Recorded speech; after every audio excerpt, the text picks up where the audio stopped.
Welcome back to YouTube channel. For today's video mga kabangkilan ay ngayong hapon ay magkuha kami ngayon ng sili at sabi ng anak ko, Mang, saan yung kami pinanganak? Sabi ko, tara pupunta natin at ituro ko sa inyo yung saan kayo pinanganak. Ayan mga kabangkilan, kung nakikita ninyo dito yung bahay namin dati. Ayan, yung tanim kong gamot din yan mga kabangkilan. At saka itong nyog, mga kabangkilan, yan ang ginakaritan ng asawa ko noon.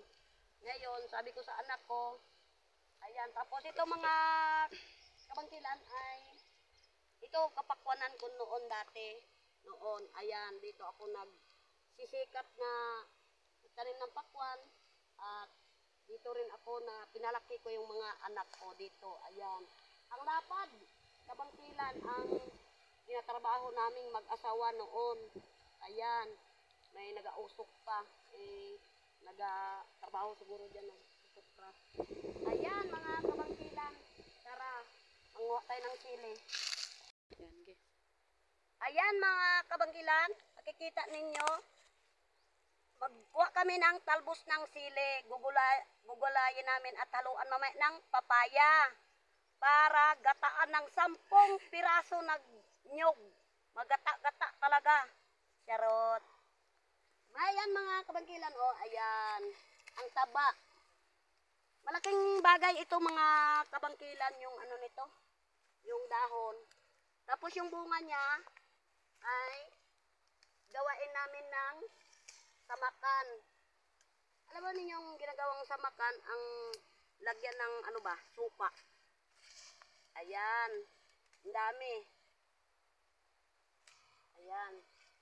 Sabi ko nga sa mga anak ko, tara magpunta tayo at manguha tayo tuloy ng gulay.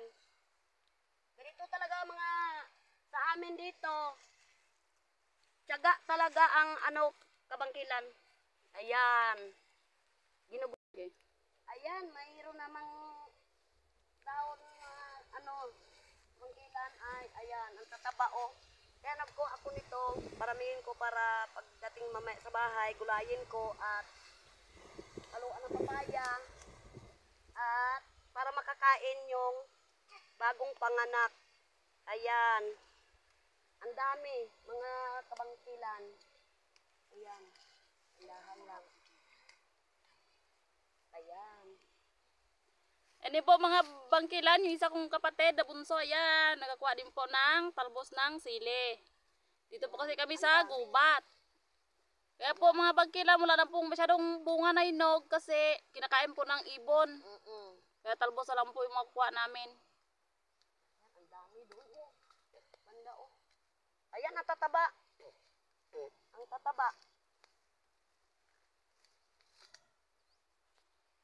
Yan ma, magtingin-tingin ka ha, baka gatin yung labi mo ng kutapte. Okay lang yan na. Kagatin yung labi ko, wag lang yung labi sa baba, baka madagdagan ng kamamaga, maglaki. Tatakbo ako dito mamaya. Ayan. Ayan mga kabangkilan, dito na ako sa gitna ng ang gubat na ito. Dahil kailangan din talaga na magbigay ang bagong panganak ng masustansya na araw-araw may sabaw. Nagkuha po ako ng talbos ng sili. Tulungan ko si Mamang. Tulungan ko po si Mamang. Ayan. May kaktik talaga dito. Okay lang kung sa labi ako kagatin kay wag lang sa ibaba. Mamagat talaga, laki talaga ang labi sa ibaba. Ayan, hanggang dito kami mga kabangkilan na nakarami kaming kuha ng sili. At nakikita pa ninyo mga kabangkilan doon mula sa ibaba. Ayan, hanggang dito ang tanim ko ng pakwan. Ayan, lang ako sa trabaho ng lupa ng tao. Ayan, kaya ito, taniman ng pakwan, puro tanim yan papunta doon sa may kanyugan. At saka may bahay din kami dito dati. Ayan, kung nakikita ninyo yung sampalok na yan, ayan, tanim na anak kong panganay. Ayan. Tapos, Ayan mga kabangkilan. Ayan, may mga mampalang. Diyan yung mga anak ko dati manguha ng bunga kapag may bunga. Tapos, ayan, dami namin nakuha mga kabangkilan. Tapos dito mga kabangkilan ay balon namin dati. Laki ng balon namin dito. Ito, ayan. Natabunan ng mga kabangkilan at itong balon. Dito kami dati nagpainom ng baka. Ayan.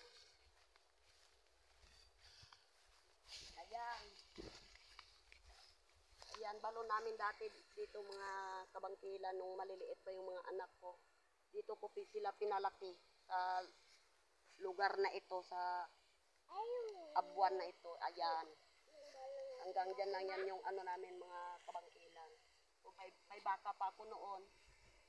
Diyan ako nagatali. Hanggang doon sa Aplaya. Ngayon, pinabinta ko na rin mga baka ko, mga kabangkilan. Dahil nga, doon na kami sa taas. Nakakariling lot na kami at wala kaming gulay. Nagpunta kami nito sa baba at nanguha ng dahon ng sili. Walang bunga eh. Dahon na lang at hahaluan namin ito sa papaya para paulam namin sa bagong panganak. Ayan. Importante rin talaga mga kabangkilan na makakain yung bagong panganak ng sabaw para hindi siya walaan ng gatas. Kailangan din ng bibi. Ayan. At dito na lang hanggang ang aking patalastas mga kabangkilan ay maraming salamat po sa mga nagsusuporta sa aking pagbablog at lalo na sa ibang bansa at subscribe na rin po kayo kay James Loncio at kay Jo Padam, kay Edgar Espirido at kay Nining Bangkilan. Ayan mga kabangkilan, Merry Christmas po sa inyong advance, sa inyong lahat. Ingat po kayo palagi at sana po, pinapanalangin ko po na doble-doble po ang blessing sa inyo po at lalo na sa nagbablog. Maraming salamat po sa nanonood sa akin ngayong araw at pasensyahin nyo na lang po ako sa aking pagsasalita dahil nabubulol na po ako. At magandang hapon na lang po sa inyong lahat. Kung bago ka pa lang sa aking YouTube channel, don't forget to subscribe!